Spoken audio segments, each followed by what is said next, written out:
All right, so it's been a long time, but I'm back on the Rusty James project, and I'm redoing the wiring. I think I talked about that the other day. Um, I've run it already kind of from the cab, so I have a old style wire loom set up uh, with the cloth coverings. And the really cool thing about this is they're all labeled. So you can see there, I think you can see there, maybe.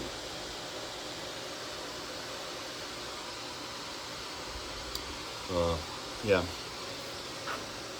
And front park. It's awesome. I don't remember where I got this, probably from Speedway. I got most of the parts from Speedway. So that's what I'm in the middle of. I'm working on taking off the dimmer switch. Right now, I already undid the old voltage regulator. I added new, yeah, some new parts for part of what's going on. Then the rest of it's inside in the cab,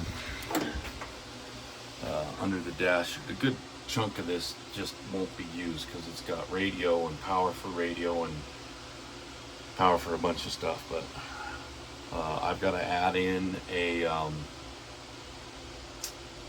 voltage reducer, I believe it is, to go from 12 volt to 6 volt for the gauges back behind here. And then you'll see underneath, yeah, I've got to mount the fuse box. I got to disconnect the rest of these wires. So there's my door switch wires right there. And this has a heater in it. So I guess this is the Deluxe 1951 Ford F1 Deluxe, because it had the interior finish, the door cards, and the heater, and a cigarette lighter, radio cutout. Yeah, so anyway, that's where I'm at. That's what I'm doing.